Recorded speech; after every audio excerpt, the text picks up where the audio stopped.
اعوذ باللہ من الشیطان الرجیم، بسم اللہ الرحمن الرحیم۔ السلام علیکم۔ آج کی اس ویڈیو میں ہم حضرت امام جعفر صادق علیہ السلام کی کنڈوں کی نیاز کے بارے میں بات کریں گے۔ 22 رجب کو حضرت امام جعفر صادق علیہ السلام کی نیاز قریب تمام مومنین کے یہاں ہوتی ہے، اور اکثر دیکھا گیا ہے کہ بعض حضرات وقت کی پابندی اور آداب کا لحاظ نہیں کرتے، جس کی وجہ سے دعا مستجاب نہیں ہوتی اور مراد کو بہت کم پہنچتے ہیں۔ اسی لیے آداب شرائط نظر کے متعلق یہ چند باتیں بتانے جا رہا ہوں۔ مومنین کو چاہیے کہ خود بھی مطالعہ کریں اور اپنے احباب و اقارب کو بھی مطالعہ کرائیں۔ آداب و شرائط نیاز: مومنین کو چاہیے کہ 22 رجب المرجب بوقت 3 بجے شب اٹھ کر، جس کی صبح 22 رجب ہو، گھر کو صاف ستھرا کر کے پاک چاندنی دری یا فرش جو میسر ہو بچھائیں، مکان میں لوبان سلگائیں، خود کو پاک و پاکیزہ کریں، خوشبو سے معطر کریں، اور ایک پاک برتن میں پانی لے کر اس پانی سے سوا سیر میدہ گوندھ لیں اور ان سب کی 14 پوریاں بنائیں۔ جب تیار ہو جائیں تو 2 مٹی کے کورے کنڈے جو کہ پاک پانی سے پہلے دھو لیے ہوں، ان میں 7 پوریاں ٹکیاں رکھیں اور لوبان سلگائیں۔ نماز صبح کے بعد پہلے یہ معجزہ جو آگے بتانے جا رہا ہوں بیان کریں۔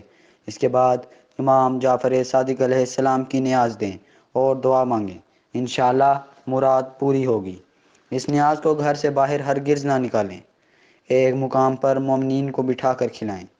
طریقہ نیاز: جس چیز پر نیاز دینی ہو اس کو قبلہ رخ رکھیں اور خود بھی قبلہ رخ ہو کر پہلے 3 مرتبہ درود پڑھیں، پھر ہاتھ اٹھا کر یہ دعا پڑھیں: با وسیلہ روح پرفتوح مقدس و مطہر جناب سرور کائنات خاصہ خلاصہ موجودات رحمت للعالمین صفت الادمیان احمد مجتبیٰ محمد مصطفیٰ صلی اللہ علیہ وآلہ وسلم، با نظر اقدس جناب امام جعفر صادق علیہ السلام، پیشکش با نظر اخلاص سورہ فاتحہ سورہ الحمد پڑھیں اور سورہ اخلاص پڑھیں، پھر 3 مرتبہ درود پڑھیں اور دعا مانگیں۔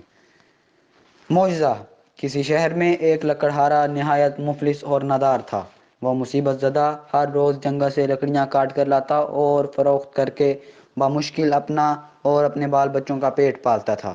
افلاس سے تنگ آ کر ایک روز اس نے اپنی بیوی سے کہا کہ برائے روزگار باہر جا رہا ہوں، عجب نہیں کہ پروردگار رحم فرمائے اور ہماری مصیبت دور ہو۔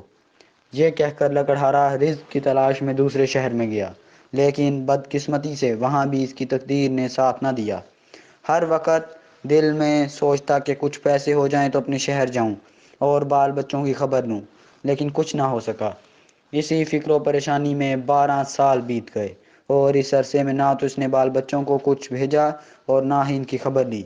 لکڑہارے کی بیوی اپنے خاوند کے چلے جانے کے بعد کچھ دنوں تک اسی فکر میں رہی کہ میرا خاوند خرچ بھیجے گا، لیکن جب اس نے عرصے تک خبر نہ لی اور اس بیچاری پر فاقے گزرنے لگے تو لاچار ہو کر اس نے وزیر کے محل میں جھاڑو دینے کی نوکری اختیار کر لی اور اپنا اور اپنے بچوں کا پیٹ پالنے لگی۔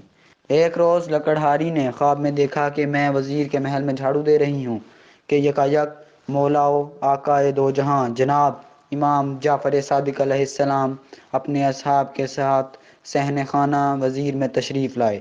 اپنے اصحاب کی طرف متوجہ ہو کر فرمایا کہ آج کیا تاریخ ہے اور کون سا مہینہ ہے؟ صحابہ نے عرض کیا یا مولا، آج شب 22 رجب المرجب ہے۔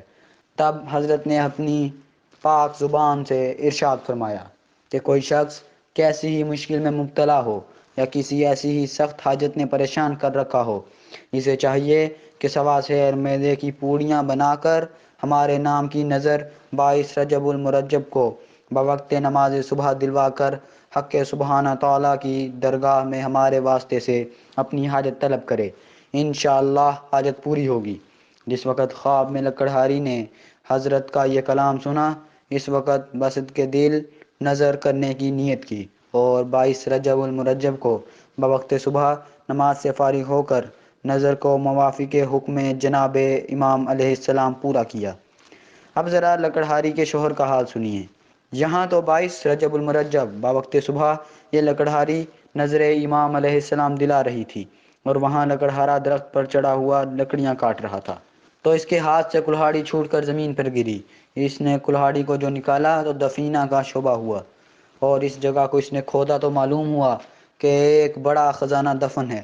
اس نے اس وقت اس کو اسی طرح پوشیدہ کر دیا، پھر تھوڑا تھوڑا لاتا رہا اور سامان سفر تیار کرنے لگا، اور سارے دفینہ کو نکال کر عازم وطن ہوا، اپنے رہنے کے لیے ایک عالی شان مکان بنوایا اور اپنے بیوی بچوں کے ساتھ آرام سے زندگی بسر کرنے لگا۔ ایک روز لکڑہاری نے اپنے خامن سے ساری سرگشت بیان کی۔ جب اس نے نظر کی تاریخ اور وقت بتلایا تو وہی تاریخ اور وہی وقت تھا جب لکڑہارے کو دفینہ ملا تھا۔ لکڑہارا ابھی صدق کے دل سے ایمان لے آیا۔ ایک دن وزیر اعظم کی بیوی بالا خانے پر کھڑی ہوا خوری کر رہی تھی۔ اس کو ایک عالی شان مکان نظر آیا۔ اس نے اپنی کنیزوں سے دریافت کیا کہ یہ مکان کس کا ہے۔ کنیزوں نے بتایا کہ اس لکڑہارے کا ہے جس کی بیوی یہاں جھاڑو دینے کا کام کرتی تھی۔ یہ سن کر وزیر کی بیگم نے لکڑہاری کو بلوایا اور سارے حالات دریافت کیا۔ اس نے تمام حال بیان کیا، لیکن وزیر کی بیوی کو یقین آیا، بلکہ دل میں خیال آیا کہ اس کے خاوند نے رہزنی کی ہے جس کی بدولت یہ مالدار ہوا ہے۔ وزیر کی بیگم کا تو یہ خیال فاسد دل میں لانا تھا کہ اسی وقت وزیر اعظم پر مصیبت آئی کہ وزراء میں ایک وزیر اس کا دشمن تھا۔ اس نے موقع پا کر بادشاہ وزیر اعظم کی چغلی کی۔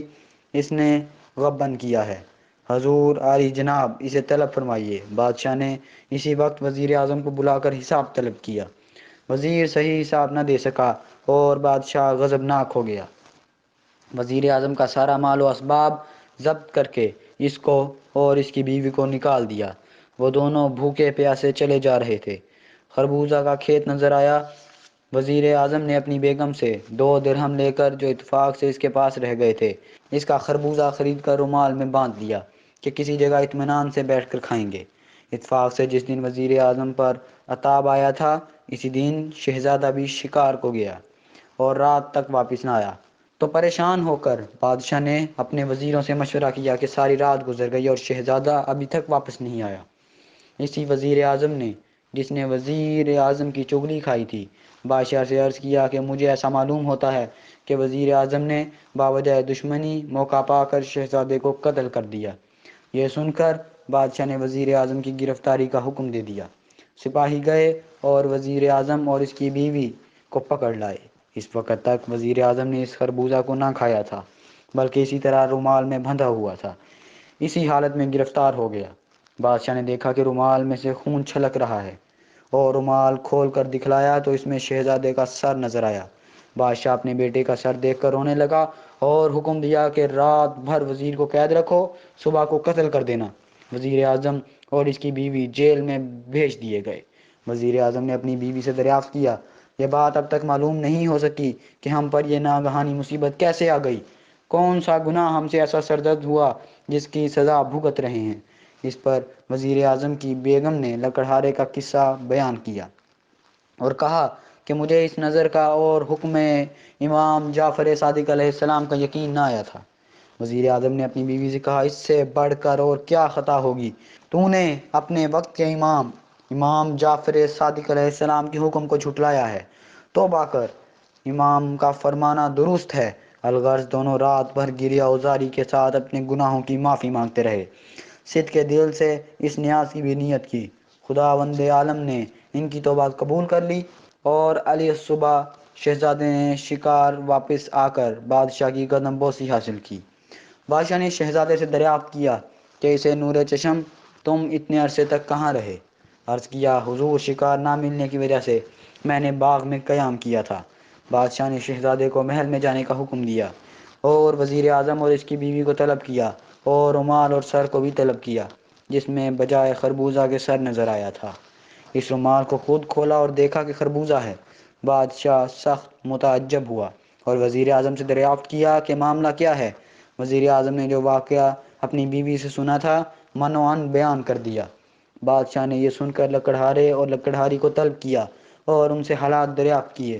انہوں نے تمام واقعہ بیان کر دیا، جس کو سن کر بادشاہ بھی باسط کے دل ایمان لے آیا اور وزیر اعظم کو اپنے عہدے پر فائز کر دیا اور چغل خور وزیر کو سزا دے کر نکال دیا۔ خداوند عالم جس طرح وزیر اعظم اور لکڑہارے کے دن پھرے، مومنین کے مقاصد دلی بر آئیں۔